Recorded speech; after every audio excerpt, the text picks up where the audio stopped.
Hello coloring friends, so another week has passed by and it means that another prompt from our challenge Finding Color is completed.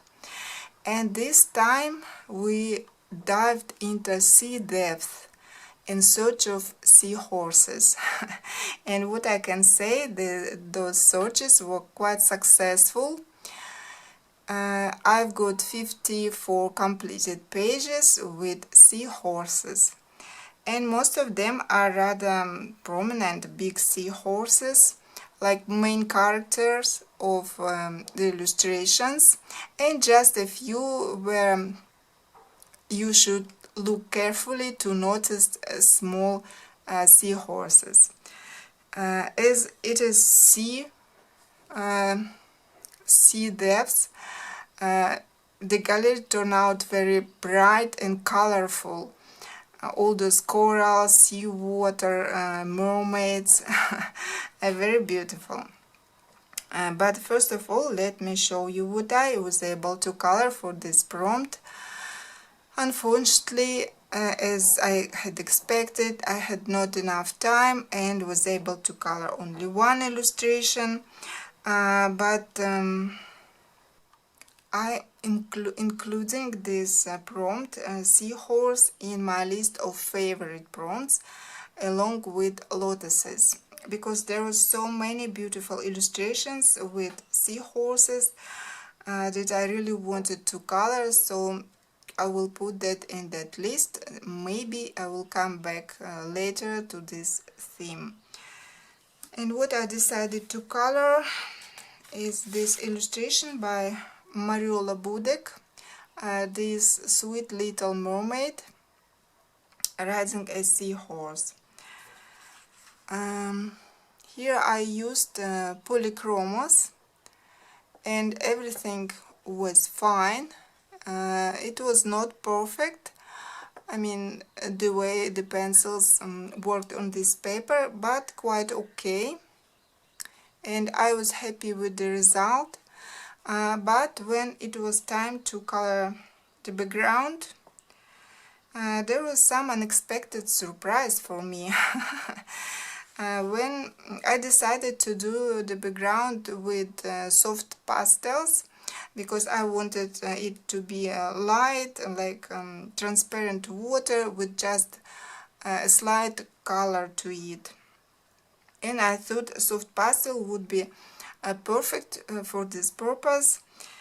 And when I started to put soft pastel on this paper, it turned out that it didn't want to blend in at all. It looked patchy, and when I tried to smooth it out, the paper started like peeling off, and the result was really awful. It looked terrible, everything patchy and all those peeled off paper. I was really upset, because the mermaid and the seahorse I really liked the way it turned out, but the background, it ruined everything. Then I tried to fix it, of course, somehow, and the only possible way I thought would be watercolor pencils. So I used it over that pastel layer, and it looks better now. It smoothed in a little bit all those patches, and it covered a little bit that peeled off effect. But if you look closer, you still can notice it, like here. Yeah, it was first time that I experienced something like this with soft pastel.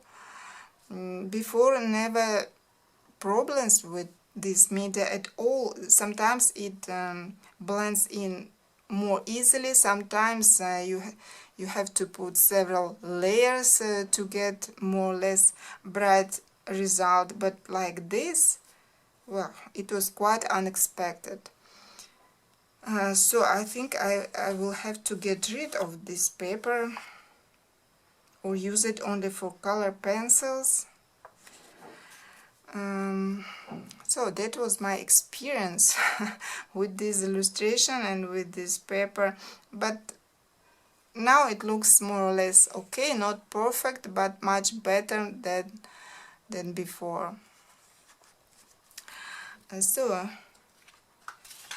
And now let's talk a little bit about your works, about all the submitted illustrations.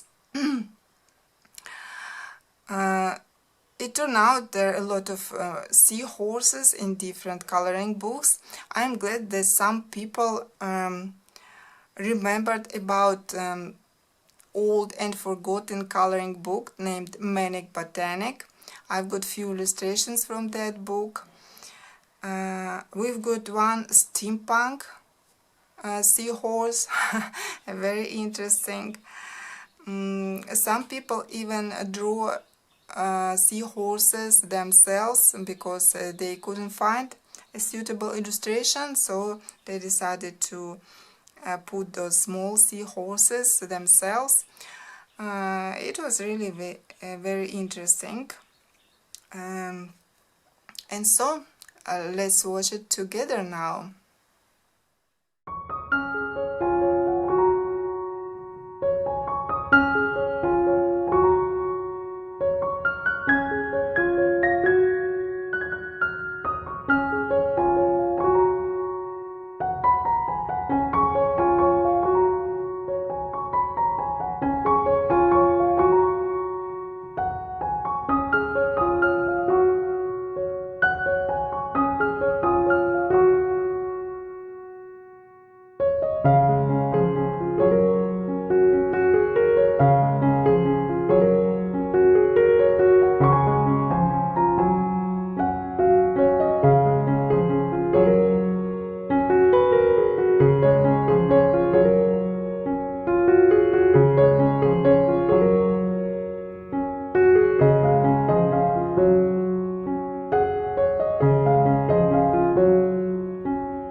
this was our little journey into sea depths. I hope you enjoyed it. It was really bright and colorful, and thank you everyone who submitted their works. And now it's time to choose another prompt for the upcoming week. I'm taking my magical box. It's autumn now, and I know I have a few autumn prompts in this box. Let's see what we'll get at the end.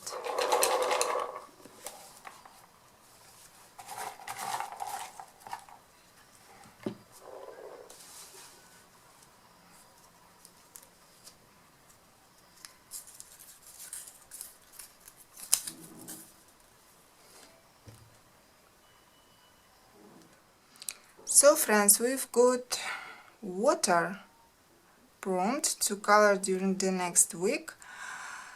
What I mean by this prompt is there should be some water on the illustration, like waterfall or sea or river, pond, something like that. And straight away I recall one illustration by Matt Davidson. There is a couple kissing and there is a waterfall on the background, something like this. So I think it's possible to find rather interesting illustrations with some story behind it, where we can see water. So I'm off now to look through my coloring book, and hopefully I will be back with a bunch of interesting illustrations. See you later. So I'm back with a bunch of coloring books. It was not difficult to find illustrations with water. Quite a big choice, it turns out, in many coloring books. I want to make it clear that what I mean by water, it's not like water in a glass or rain, because for rain I have separate prompt, and water as sea, river, pond, even swimming pool, something like that. The first two books are by Kirby Rosanes, but I believe in his other books there will be also some water illustrations, because he likes drawing something like this. Fragile World, this book is still untouched. I keep repeating this and not coloring anything. One of my favorite illustrations in this book, this crocodile or alligator, not sure, but this guy. And another one, Walls Within Walls. There's a few illustrations. Here you can find two, and this one quite known illustration. It's nice, but I remember one time I colored an illustration with a lot of books and I was really bored by the end, because it's not something exciting to color all these books, but nevertheless. The Mysterious Library, again double spread, lovely illustrations with swans.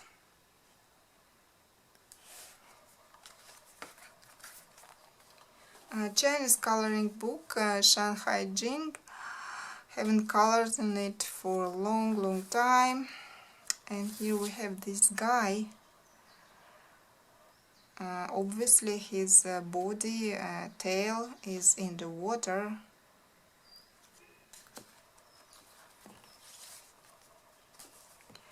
Game of Thrones, there's a couple of illustrations with water here, and One of them is this one.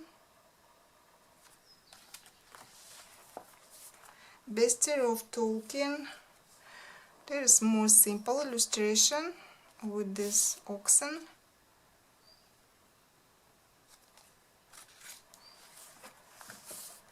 Creatures of the Night, Coloring Heaven. A very beautiful illustration, one of my favorite in this book, but again grayscale, and it scares me off a little bit. Sometimes I get angry at myself, you know, like there are so many beautiful illustrations and I'm so slow in coloring, and so I can't color everything that I want to. So it makes me kind of angry with myself. Pirates and Mermaids. There is a couple of illustrations with water, but I really like this one, this guy. A very colorful. This beard of his. Circle of Life. This book is like a magical book. You can find an illustration here for almost any prompt, including water, of course. There are several, I believe, like this one. And I still don't color anything. Every time I choose something and then just look at it and color something else. A few printed pages. That's the one that I remembered straight away. Matt Davidson and this very romantic scene. A guy kissing a mermaid. One of my favorites, I believe. Another one by Matt Davidson. Something a little bit similar. A mermaid with a guy. And Jeff Haney and his whimsical cat watching fish. Mark Coyle, something different with a sea on the background. Fabrica Fantasy, a lovely illustration with reflection in the pond. And Chris Ortega, Colorless Kingdom, another pretty illustration. So quite a choice again, and even if to take my favorites only, there are few. So I hope you like this prompt too, and I'll be waiting for your works. And that was all for today. See you next time. Bye.